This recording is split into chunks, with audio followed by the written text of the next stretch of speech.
Welcome to the Sharkpreneur Podcast with Kevin Harrington and Seth Green. Kevin Harrington is the inventor of the infomercial, one of the original sharks from the hit TV show Shark Tank, and has generated over $5 billion in TV and digital direct response sales. Seth Green is the world's first trusted authority on cutting-edge direct response marketing, a best-selling author, and the only 3-time Marketer of the Year nominee. On the podcast, Kevin and Seth interview sharkpreneurs who share straight talk on what it takes to explode your business. Why do so many businesses struggle while others seem to explode overnight? Do you wish you had the secret to this type of exponential growth? Now, I've scaled more than 20 businesses to over $100 million, and it's not just luck. In my new book with Mark Tim, Mentor to Millions, you'll learn the repeatable framework I use in all my business ventures for massive success. Order at kevinmentor.com and get over $1,000 in bonuses. Head to kevinmentor.com. Welcome to the podcast. This is your host, Seth Green. Today, I have the good fortune to be interviewing my good friend, Stan Miller, the #1 best-selling author of Your American Legacy. Stan is not only a best-selling author, he is a nationally recognized estate planning attorney. He wouldn't say that, but I can. And he was also one of the co-founders of WealthCounsel, which was the largest software and community program for estate planning attorneys, to the point where they had 15,000 members utilizing their resources every month. Stan, thanks so much for joining us.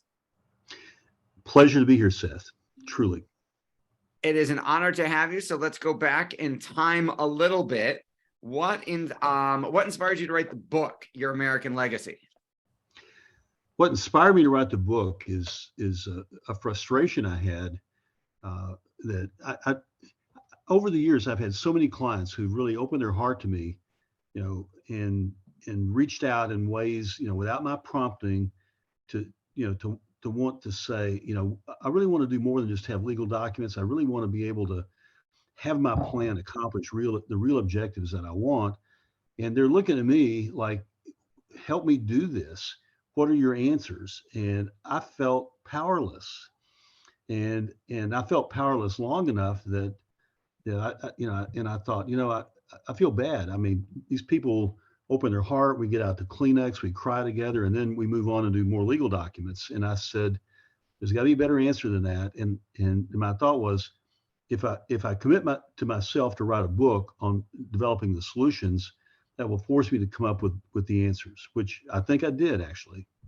I am biased, obviously, as a business partner. Yes, you did.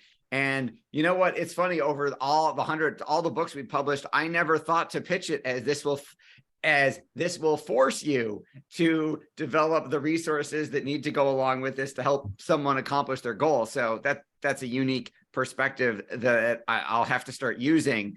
So let's talk about fundamentally the difference between traditional estate planning and the legacy planning revolution that you are leading.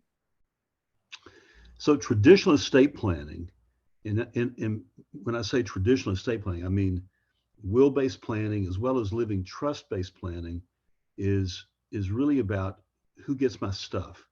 Now, in the old days, 30 or 40 years ago, it was a will, a cheap or free will, followed by, at death, a really expensive probate.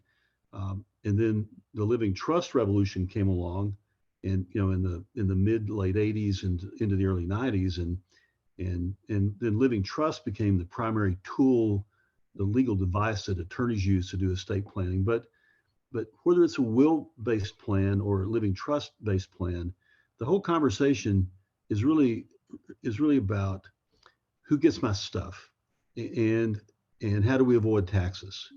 How do we leave more stuff to the kids, reduce the tax friction, avoid the probate process? But it's still all about who gets my stuff and how do they get it, right?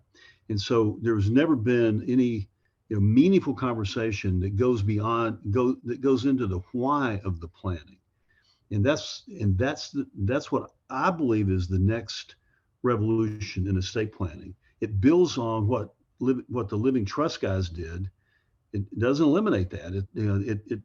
It relies on that, actually, but it goes to a new level, which seeks to answer the question of why are we doing this? What's the point? What are we trying to accomplish here, really, over generations? Why is it so important for me as a business owner to have both an estate and a legacy plan? Well, if you're a business owner, and most of the clients that I have served who are business owners started from scratch. Very few of them inherited it. Almost all of them started it, and they did it, using their credit card. They missed meals. They worried about, can I make payroll? A lot of struggle went into creating a business. And the clients that I know who did that have something now. They've managed over time to make it work, and they put it together. So now they have something of real value. And the last thing they want is to take whatever they've accumulated, whatever wealth, I guess we would call it wealth, that they've accumulated, and just dump that into the hands of people who don't have a set of values to appreciate what they have and to make something of it and to build and to continue building it. It's terrifying, frankly, when I see clients think about this. They think, if I hand this off to the next generation, and by the way, it's usually not so much the next generation, because for most of my clients, their children were around whenever the struggle was taking place. It's really the grandkids we worry about, because now the grandkids, when they come into the world, are going to come into the world and know that they come from a wealthy family. They never had anything to do. They were not connected with the stories of struggle of the parents really missing meals to be able to make payroll and support this business. And so they're the kids that don't appreciate the kind of work ethic and integrity and grit and commitment that went into making this business possible. And the founders of businesses, the people that really went through the struggle to create it, are horrified to think about a bunch of these little snots inheriting this, not having an appreciation for where it came from. And that's why just preserving the stories of struggle are so incredibly important. I agree with you 100%. I mean, my kids are teenagers, and they were old enough. I started the business when our first son was born, but they can remember struggle. They can remember mom and dad and not always harmonious conversation around money. And I feel bad that sometimes they'll say, well, Dad, I want this, but I feel bad about what it costs. I'm like, you don't have to worry about money, but they do because of what they've seen. And you're absolutely right. Their kids one day will have no clue. They will have just grown up with their parents having money or being supported by us and not have any idea, which is maybe why that's the cliche, right? Shirt sleeves to shirt sleeves in 3 generations. Yep. Yeah. I write about that in the book, by the way. And, there are at least, there's a phrase that means the same thing in at least 13 languages that I've found. Like in Japanese, there's a Japanese phrase that means rice paddies to rice paddies in 3 generations. It's almost like it's built into the human DNA, right? And so what we're trying to do is to install into a process of transferring wealth intergenerationally that really defies what's always been the human pattern of creating wealth and then destroying it in just a couple of generations. Now, if we switch tax just a little bit and we talk about the financial services industry as a whole, typically as a financial advisor, I think estate planning, lawyers do that. I don't do that. I might sell a second to die life insurance policy and they put it in a trust, or I might sell something to fund a buy sell or a key man agreement, but I would not hold myself out as an estate planner because I don't do legal work. Why is legacy planning so different? And how can advisors now offer this without having to be a lawyer?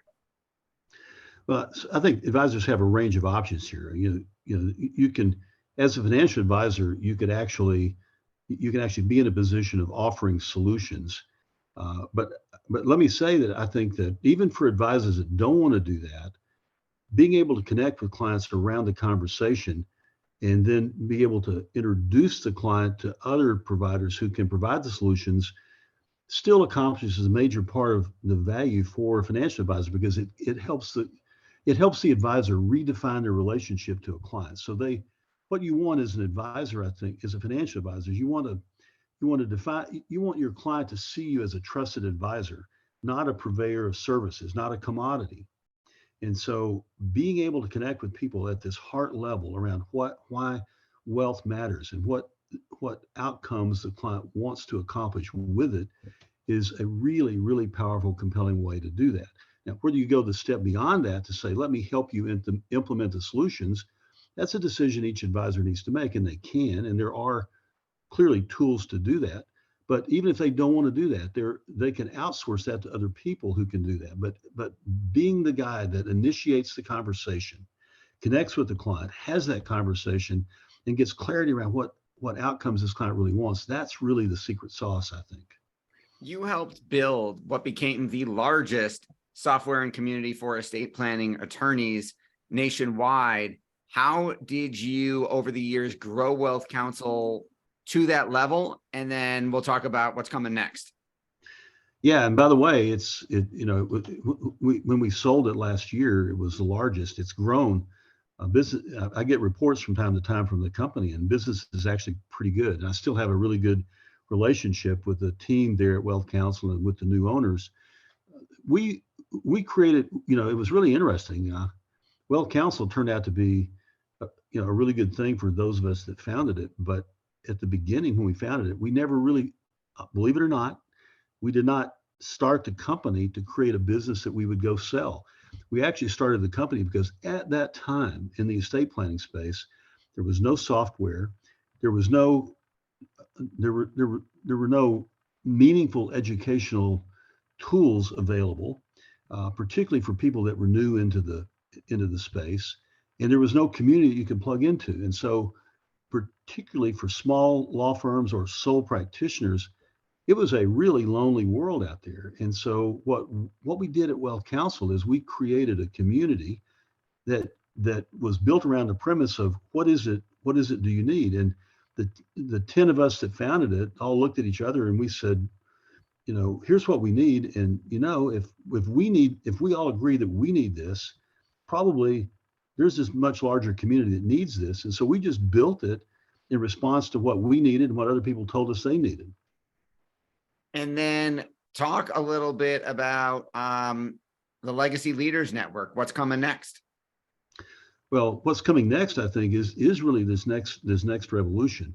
This whole idea of how to talk to clients, how to connect with clients around the why of planning is a different conversation than you have about who gets my stuff, right? And so, in the tools, the deliverables are different, and so it requires a way of thinking about it, and it requires training so that whenever you have the conversation and you connect with people and they're really motivated to want to do those things, you need to be there and ready with actual solutions. And so I worked really hard on this. I spent like 3 or 4 years writing this book. I mean, there was a period of 2 years or more where my wife couldn't have company over for dinner because the dining table was covered in all the research, and so I don't think most people are going to go invest the hard work in doing the homework to come up with these solutions. And so what we're doing with the Legacy Leaders Network is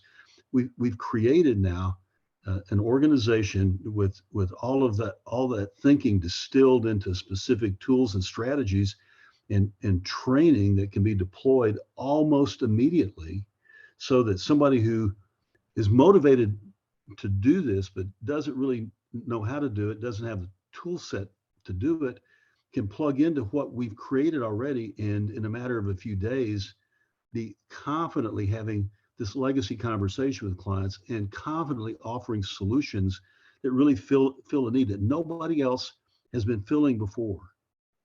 100% agree with you there. You talk about breaking out the Kleenex, which some advisors, some attorneys might have misconceptions about, might have some fears around, some apprehensions. Talk a little bit, give us an example. Obviously client identities are confidential, but give us an example of a story that you came out of a client interaction that was moving and emotional, and also selfishly moved the sale forward. Yeah, I mean, I've got tons of those out there, so it turns out that people really care about their children, even if they're disappointed with them. And so many times what happens is you'll have family members who have children who've not lived up to expectations. And for entrepreneurs who are hard driving type A personalities, it's not uncommon that not every child they have lives up to expectations. And so the conversation we've had is around the disappointment they feel. But it doesn't mean they don't love them. It doesn't mean they don't want to take care of them. What they don't want to do is hurt them or destroy them by leaving wealth in ways that disempower them, and leaving wealth in ways that destroy work ethic, so that whenever they're gone, this kid doesn't have to have a day job again. And so the conversation is really around what are the tools and strategies to structure the transfer of wealth so that it's protected, and there's there are guardrails around it, so that the wealth can't be used inappropriately and excessively, so that it doesn't attract the wrong kind of friends, so that it doesn't create addictive behavior patterns, which is really common, so that it doesn't disempower the work ethic. But also, what do we do? What do we do to begin to create positive incentives so that these children who are inheriting wealth don't wake up in the morning feeling like they're entitled trust fund babies and don't have to get out of bed? And so we spend time talking about, I'm a huge fan. This is something we do all the time. I have conversations almost every day with clients about creating their own family charity, whether it's a private foundation or a supporting organization, and structuring into that charitable structure ways that engage children, not after we're dead and gone, but now. I really encourage clients to create these structures and fund them with something now, so that they can get the kids around the table and start instilling this mindset of generosity. Because I'm convinced that the best antidote to, you've heard that word, right? Affluenza. Yes. That, like, kids that have too much money, didn't have to work for it. The best antidote to affluenza is proactively structuring in opportunities for the exercise or the practice of generosity in ways that cannot possibly provide a financial benefit to the person doing it. And so the tears come when people are sharing their fears of what bad things will happen when this wealth is transferred to this younger generation. But there are certain tears of joy that come too whenever they see that we can now actually do things where we as professionals, lawyers and financial advisors, we as professionals can bring a set of solutions to the table that clients can look at and have confidence in, and see that this actually could really work. This can change the trajectory of this family, not just for one generation, but for many generations. And whenever they begin to see that this legacy that they've created is going to be around for a long, long time, and it's going to make a positive impact in the family, and it's going to make a positive impact in the community and the world, we get tears over that. Absolutely. Now, last year when you sold WealthCounsel, you could have very easily retired. Why didn't you? Why Well, start I don't know if something my new? wife, I don't know if my wife's going to watch this or not, but that was her plan. But no, I said to her, look, you wouldn't want to live with me if I did that. But I feel like I'm just now. I feel like I've just now kind of connected all the dots, and it would be, for me personally, it would be really a shame to not live.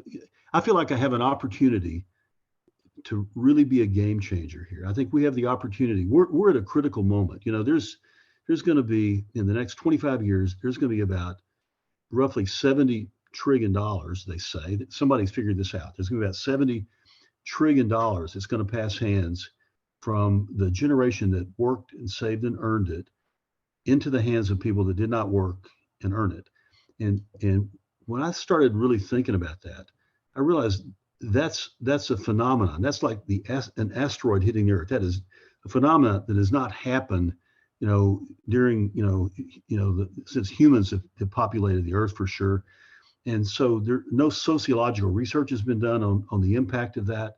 But if you think about it, the consequences are awesome, awesome in a bad way, because $70 trillion can do an awful lot of damage. If you hand that kind of wealth over to a generation that squanders it, a lot of harm can be done. But if you also think about it, what awesome things can happen if that wealth was transitioned in the proper structures, and if it was accompanied by a value system, and so that wealth is going to be received by heirs who actually do have the values to make good judgment. What kind of incredible good could be done in the world with that? You see what Bill Gates is doing in Africa, for example. Those kinds of things could happen, like exponentially, right? Given the amount of wealth that's being transferred here. And so what really inspires me is to know that as an estate planner, and I tell this to my colleagues who are financial advisors, none of us are probably going to be billionaires. Seth, you may be an exception, but I don't expect to be a billionaire in my lifetime. But when I add up the dollar value of the wealth I can influence in a positive way by having these kind of conversations with clients, it's not $1 billion, it's many billions of dollars. And when I talk to my colleagues who are financial advisors, they have the same thing, right? However many assets you have under management, insurance guys, you think about how much death benefit, you're facilitating, right? You're talking about, mega millions of dollars. So we're really the bridge. We're the bridge between what you need to do to really have this wealth have meaning and positive impact. We're the bridge for that to the clients that have the wealth, right? Because when you talk to them, they don't have the ideas. They don't know what to do. They're lost. They've been focused on, how do I build this? How do I accumulate this? But they've not really given much thought to what happens to it after. And they've really not given much thought to what kind of damage it can do if they don't do it right. We are in a position to change all that. And so, I personally, I just felt like I couldn't hang it up and go to the beach and miss the opportunity to start something that has the potential to really be transformative. Well, that was beautifully said. We're glad you didn't. We're obviously biased because we're part of the Legacy Leaders Network. If you want a copy of the book, go to leaveyourlegacyyourway.com, grab a copy of the book, Your American Legacy. If you're interested in being a part of the Legacy Leaders Network, shoot us an email. We'll be happy to get you some information on it. Stan, we know your time is incredibly valuable. We greatly appreciate you sharing some of it with us. My pleasure. Thank you very much, Seth. Thanks everybody for watching or listening, and we'll talk to you or see you next time. Do you need money to fund your idea, product, or service? Are you ready to take your business to the next level, but need capital to get it done? Kevin Harrington has heard more than 50,000 pitches and knows how to help you make the perfect pitch to get the funding for your entrepreneurial dream. He's distilled the process down in his perfect pitch cheat sheet, and it's yours for free. Just text PITCH to him right now at 727-888-2100. Text PITCH to 727-888-2100 right now and claim your free perfect pitch cheat sheet. Text PITCH to 727-888-2100 to start funding your dream today. This show has been produced by Market Domination, LLC. To discover how you can have your own show completely done for you and turn it into a real published book and become the authority in your marketplace, go to www.marketdominationllc.com/podcast offer.